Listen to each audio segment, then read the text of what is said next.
금방 저희가 함께 읽은 말씀은 우리의 구원이 어떻게 하나님의 주도 아래에 이루어지는지를 설명하는 본문입니다. 하나님께서 창세 전부터 우리를 예정하시고 예수 그리스도 안에서 기쁘게 받아들이셔서 하나님의 자녀로 삼으셨습니다.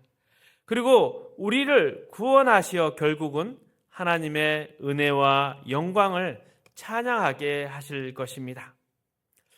이 내용은 장로교 교리에서 강조하는 하나님의 주권과 오직 은혜를 증언하고 있습니다.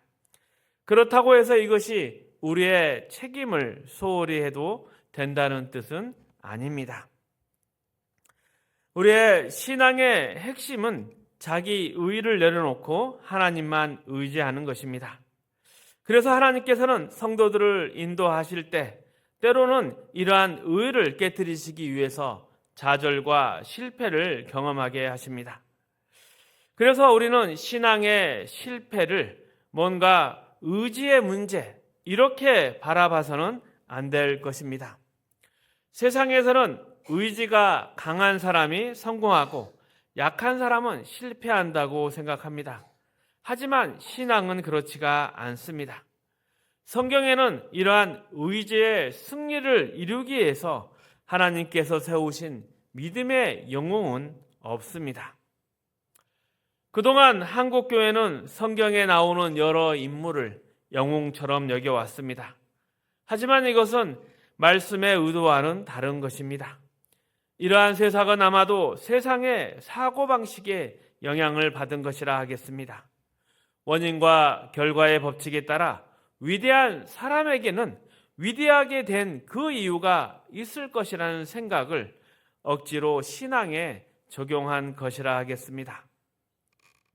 성경의 인물 모세를 예를 들어보면 이렇습니다. 그는 애굽 간원을 때려 죽였을 때 하나님의 부르심을 받지 못했습니다. 오히려 미디안 광야로 도망쳐서 40년을 보내야 했습니다. 그리고 다 늙어서 80세가 되었을 때 그는 자신의 인생에 더 이상 희망이 없다고 생각하고 자신의 힘, 육체, 가능성에 대해서 모두 절망하고 있었습니다. 바로 그때 하나님께서 그를 찾아오셨습니다. 출애굽기를 보면 모세는 이러한 하나님의 부르심에 계속 거절을 하다가 결국은 보낼 만한 자를 보내소서라고까지 말합니다. 구약의 가장 위대한 인물 모세. 모세는 우리가 흔히 말하는 비전을 가지고 헌신하여 쓰임받은 사람이 아닙니다. 그는 하나님 앞에서 뒷걸음을 쳤고 자신의 열심히 받아들이지 않는 것에 대해 낙심한 상태였습니다. 그러나 바로 그런 모세를 하나님께서 부르시고 사용하셨습니다. 요셉도 마찬가지입니다. 우리는 요셉을 꿈과 비전을 가진 위대한 인물로 이야기를 하지만 성경은 그렇게 묘사하고 있지 않습니다. 요셉은 자신의 인생에 놀라며 예상치 못한 길을 걷게 되었습니다.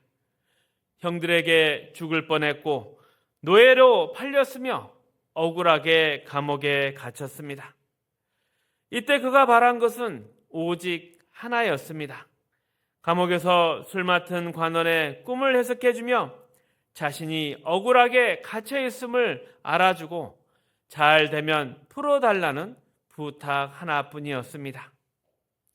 그런데 우리는 이런 요셉과 모세를 영웅으로 만들며 신앙을 우리의 결심과 의지의 문제로 바라보는 데 익숙합니다. 그래서 신앙의 실패를 마주할 때는 마음은 원이로되 육신이 약하다 이런 핑계를 대며 마음은 거룩하지만 육신이 따라주지 않는다 낙심합니다. 하지만 생각해 보십시오. 인간은 육신만 연약할 뿐이 아니라 마음도 연약합니다. 모두 연약합니다. 우리 스스로가 뭔가 그럴싸한 하나님의 거룩함을 말할 필요도 없이 뭔가 인정받을 만한 뭔가를 만들어낼 수 없습니다. 우리의 인생이 하나님이 없었으면 후회만 가득했었을 것입니다. 이처럼 기독교 신앙은 성취나 고상한 윤리 도덕을 가지고 평가하지 않습니다.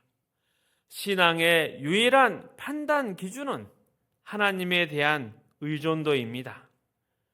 요한복음 15장의 포도나무 비유에서도 강조하듯이 중요한 것은 누가 더 하나님께 은혜를 구하며 오직 그분만 의지하는가입니다. 신앙은 우리의 노력이나 결심이 아니라 하나님을 얼마나 신뢰하고 의지하는가에 달려 있습니다. 그리고 우리가 하나님께 바치는 신앙의 진심과 열심은 뭔가 보상을 받기 위한 조건이 아닙니다. 그냥 그것 자체가 신앙의 내용일 뿐입니다. 어떤 환경에서도 오직 하나님께 전심을 다하는 것이 중요하지만 이를 가지고 현실적 보상을 얻는 수단으로 삼아서는 안 됩니다. 성경은 이 점을 분명히 하고 있습니다. 사무엘상 15장에 보면 사울 왕이 하나님의 말씀을 따르지 않아 왕권을 빼앗긴 사건을 이 내용을 잘 보여주고 있습니다. 사무엘상 15장 20절에서 23절 말씀입니다. 함께 읽어보겠습니다. 사울이 사무엘에게 이르되 나는 실로 여호와의 목소리를 청종하여 여호와께서 보내신 길로 가서 아멜렉 왕 아각을 끌어왔고 아멜렉 사람들을 진멸하였으나 다만 백성이 그 마땅히 말할 것 중에서 가장 좋은 곳으로 길갈에서 당신의 하나님 여호와께 제사하려고 양과 소를 끌어왔나이다 하는지라. 사무엘이 이르되 여호와께서 번제와 다른 제사를 그의 목소리를 청종하는 것을 좋아하심 같이 좋아하시겠나이까. 순종이 제사보다 낫고 듣는 것이 순양의 기름보다 나으니 이를 거역하고 점치는 죄와 같고 왕이 여호와의 말씀을 버렸으므로 여호와께서도 왕을 버려 왕이 되지 못하게 하셨나이다 하니. 사울은 겉보기에 아주 작은 불순종으로 왕위를 잃었습니다. 왜 하나님은 이토록 순종을 중요하게 여기셨을까요? 왜 제사보다 순종이 낫다고 말씀하실까요? 여기서 제사라는 것은 인간이 만한 최선, 그 열심과 헌신을 하나님께 드리는 것을 의미합니다. 그러나 기독교의 신앙의 핵심은 우리의 노력이 아니라 하나님께 붙어 있는 것입니다. 우리는 하나님께 받을 것만 있을 뿐이지 드릴 것은 하나도 없습니다. 하나님의 영광은 우리의 열심이나 헌신이 아니라 하나님께 붙어 있을 때 우리에게 주어지는 은혜로 충만해질 때 그때 하나님의 영광이 드러나는 것입니다. 다윗도 시편 51편에서 하나님이 원하시는 제사는 상한 심령이라 고백합니다. 신앙은 우리가 드리는 것이 아니라 하나님의 것으로 채워지는 것입니다. 우리의 연약한 또 상한 심령 가운데 하나님의 은혜로 채워지는 것입니다. 그런데 이러한 채워지는 것에 방해가 되는 것이 바로 자기의 의입니다. 자기의 의는 신앙을 왜곡해서 신앙이 하나님께 영광을 돌리는 것이 아니라 내가 더 우월하다는 증명과 자랑으로 바뀌게 합니다. 그래서 자기 의는 신앙의 가장 큰 방해물입니다. 우리는 스스로를 평가할 때 나의 열심과 노력으로 하겠지만 신앙의 핵심은 얼마나 하나님께 붙어 있고 그분의 은혜로 충만해졌느냐에 있습니다. 또 순종과 열심은 하나님께 나를 맡기는 과정이며 하나님이 주시는 거룩함으로 충만하게 채워지는 것입니다. 그리고 또한 우리의 신앙은 하나님과의 거래가 아닙니다. 우리는 하나님께 드릴 만한 것을 만들어낼 능력이 없습니다. 이러한 우리의 처참한 비참한 모습을 알게 되면 주님, 저를 불쌍히 여겨 주옵소서, 주님 나를 혼자 두지 마옵소서, 이런 고백이 나오게 되어 있습니다. 신앙은 매 순간 하나님이 필요한 것입니다. 이러한 하나님을 떠나면 자기 자랑과 비교, 시기와 질투가 생깁니다. 믿음의 위인들이 하나님의 진심을 받은 것은 사실이지만 그것이 그들의 신앙의 공로가 되는 것은 아닙니다. 우리는 종종 신앙에서 기도응답 같은 신비적 체험을 좋아하고 특정한 신앙의 행동들을 강조합니다. 물론 이러한 것은 신앙 훈련에 유익한 방법이 될 수 있습니다. 하지만 그것이 신앙의 본질이나 중심이어서는 안 됩니다. 이것은 좋은 신앙을 가진 건강한 사람들을 비판하려는 것이 아닙니다. 하지만 돌아보면 대부분의 사람들이 신앙의 정답을 찾지 못하고 있습니다. 예를 들어 신비적 체험이나 사명에 불타는 헌신하는 성도들은 세상의 기준으로 보면 좋은 군인과 같습니다. 군인의 특징은 명령을 잘 따르는 것입니다. 국가가 전략을 세우면 군인은 실행할 뿐입니다. 하지만 이 군인이 철학자나 다른 존재가 된다면 국가가 혼란에 빠지듯이 신앙도 단순히 실행과 열심만으로는 해결되지 않습니다. 그렇다고 해서 군인이 아니면 애국자가 아니다라고 할 수도 없습니다. 마찬가지로 특정한 신앙 행위를 하지 않는다고 해서 신앙이 부족하다, 이런 평가는 섣부른 것입니다. 그리고 또한 은혜가 방임을 낳는다고 걱정할 필요도 없습니다. 혹시 은혜를 논하면서 방임을 걱정하는 것은 우리의 율법적 사고 때문이 아닌지 돌아봐야 합니다. 율법적 사고라는 것은 내가 원인이 되어 결과를 만들어내는 것이요, 은혜를 강조할 때는 나는 아무 원인도 아니고 하나님만이 오직 원인이시다 이야기하는 것입니다. 그러나 성경이 말하는 은혜는 하나님의 자녀로서 더 깊은 훈련과 인도하심으로 나타날 때가 많습니다. 히브리서 12장에는 하나님의 징계에 대해서 설명을 하는데 하나님이 사랑하는 자녀일수록 더욱 혹독하게 훈련을 하십니다. 이러한 은혜가 요셉에게 임한 것에 대해서 시편 105편은 이렇게 표현하고 있습니다. 시편 105편 18절 19절 말씀입니다. 함께 읽어봅니다. 그의 발은 착고를 차고 그의 몸은 새 사슬에 매였으니 곧 여호와의 말씀이 응할 때까지라. 그의 말씀이 그를 단련하였도다.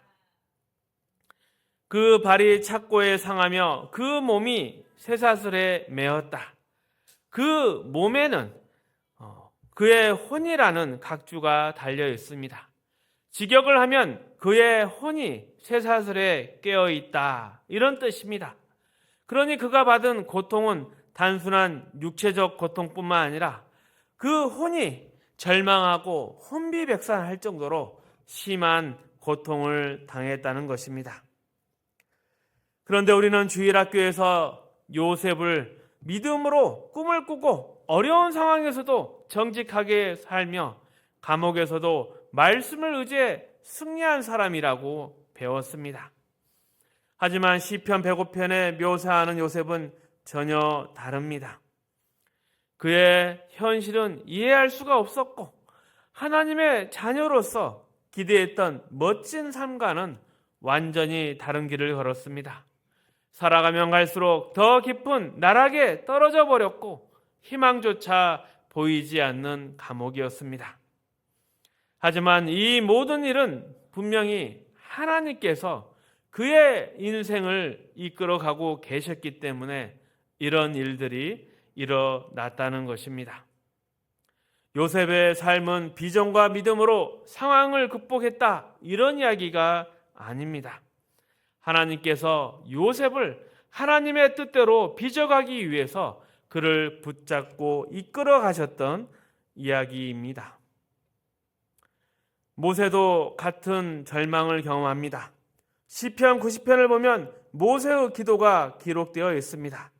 그 역시 인생을 되돌아보면서 하나님의 역사 앞에 얼마나 자신이 초라한 자인가, 비참한 자인가, 자신의 한계를 깨닫고 기도를 합니다. 시편 90편 8절에서 10절까지 말씀입니다. 함께 읽어봅니다.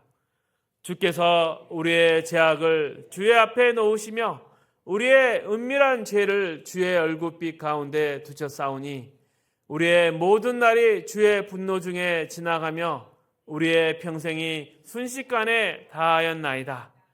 우리의 연수가 70이요 강건하면 80이라도 그 연수의 자랑은 수고와 슬픔뿐이요 신속히 가니 우리가 날아가나이다. 우리가 짧은 인생을 살지만 그 짧은 인생조차도 죄만 짓고 살아갑니다. 그래서 주께서 우리의 죄악을 우리 앞에 놓으신다. 이 말은 우리가 만들어낼 수 있는 것은 인생에 죄밖에 없다는 뜻입니다. 의기양양했던, 자신만만했던 모세도 결국 여기까지 내려왔습니다. 그가 자신감을 가졌을 때는 이집트 왕자로 살며 혈기왕성하게 동족을 위해서 애굽인을 쳐 죽였을 때였습니다. 하지만 그 결과는 도망과 절망이었습니다. 그 40년이 지나 꿈을 접은 상태에서 하나님께서는 그를 부르셨고 그를 사용하여 마침내 출애굽의 기적을 이루었습니다. 그렇다면 이러한 시점에서 모세가 내게 능력 주시는 자 안에서 내가 모든 것을 할 수 있느니라 과연 말할 수 있었을까요? 아닙니다. 이 말씀은 온전하신 예수님께서나 하실 수 있는 이야기입니다. 그러기에 우리의 인생을 보고 있으면 우리의 믿음의 대상은 오직 하나님뿐입니다.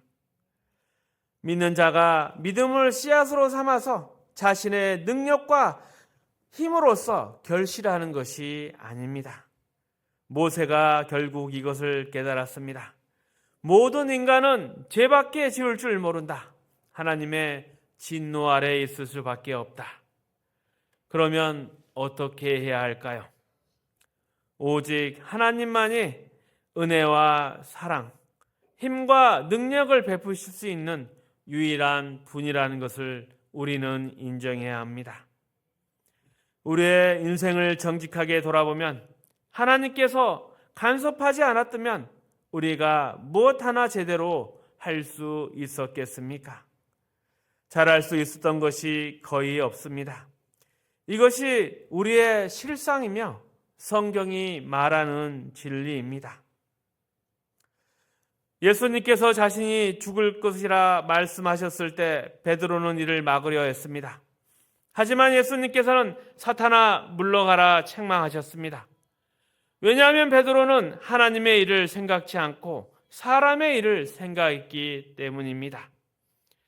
그렇다고 해서 베드로가 자신이 말한 것 지킬 수가 있었습니까? 3번 배신했습니다. 그래서 자기를 부인하고 자기 십자가를 지고 따르라는 예수님의 말씀은 우리의 존재 자체를 내려놓아야 한다는 뜻입니다. 우리가 아무것도 만들 수 없습니다.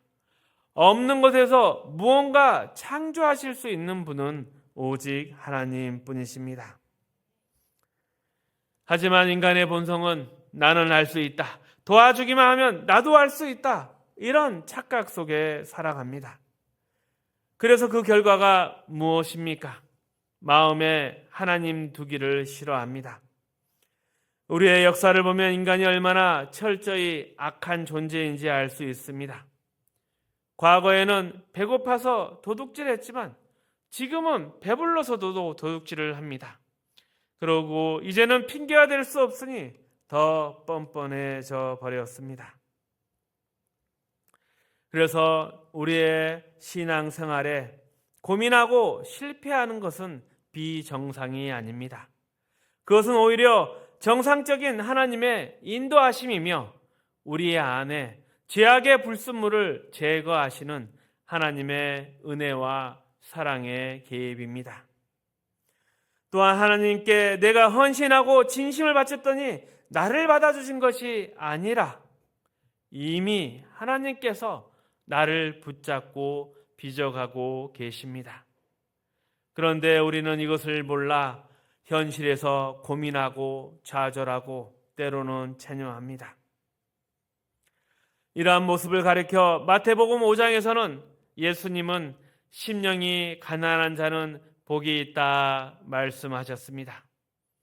이것은 심령이 가난해지는 것이 복을 받는 조건이 아니라 너희가 그러한 자신의 한계와 자신의 실상을 본 것만으로도 하나님이 복을 주신 증거라는 뜻입니다.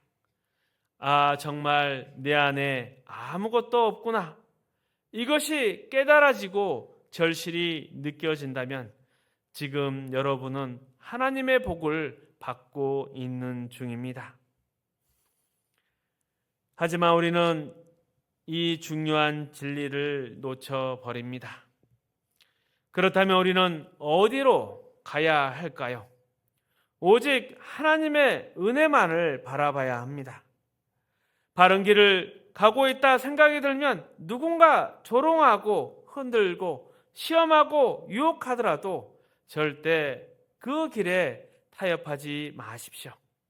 하나님께서 여러분을 완성하시고 하나님의 거룩함으로 충만하게 채우실 것입니다. 그리고 그 길의 끝에는 하나님의 영광을 찬미하는 우리의 기쁨이 있을 것입니다. 그러니 이 믿음의 길을 놓지 마십시오. 그리고 믿는 자에게 허락된 복을 누리십시오. 지금 겪고 있는 이 모든 과정이 하나님의 약속과 소망을 이루는 길임을 기억하시고 힘을 내십시오. 말씀을 정리하겠습니다. 왜 믿음이 있어도 실패를 경험할까? 신앙은 성공이 아닌 것인가? 어떻게 하나님은 우리를 이끄시는가? 우리의 구원은 하나님의 주권 아래 이루어진 은혜의 역사입니다. 하나님께서 창세전에 우리를 예정하시고 예수 그리스도 안에서 자녀를 삼으셨습니다. 하지만 신앙이 곧 성공을 의미하는 것이 아닙니다. 믿는 자도 때로 좌절과 실패를 경험합니다. 성경의 모세와 야곱도 마찬가지였습니다. 모세는 젊은 형이로 행동했지만 광야에서 절망할 때 비로소 하나님께서 부르셨습니다. 요셉 없이 감옥에서 혼비백산하며 자신의 삶을 이해할 수 없었습니다. 그러나 중요한 것은 그들이 믿음을 지켰기 때문이 아니라 하나님께서 그들을 붙잡고 인도하고 계셨습니다. 그래서 우리의 신앙을 우리의 성취나 노력으로 평가해서는 안 됩니다. 성경이 강조하는 것은 우리의 의지가 아니라 얼마나 하나님께 의존하느냐입니다. 그리고 순종이 제사보다 낫습니다. 신앙은 우리가 무엇을 하나님께 드리냐가 아니라 하나님께 붙어 있음으로 충만해지는 것입니다. 그리고 우리가 걷는 이 길에서 겪는 고민과 실패는 하나님의 인도하신 가운데 있는 것이고 우리의 불순물을 제거하는 과정입니다. 그러니 낙심하지 마시고 오직 하나님의 은혜를 바라보십시오. 하나님께서 여러분을 온전히 채우시고 영광을 찬미하는 자리까지 인도해 주실 것입니다. 끝까지 완주하며 승리하시기를 축복합니다.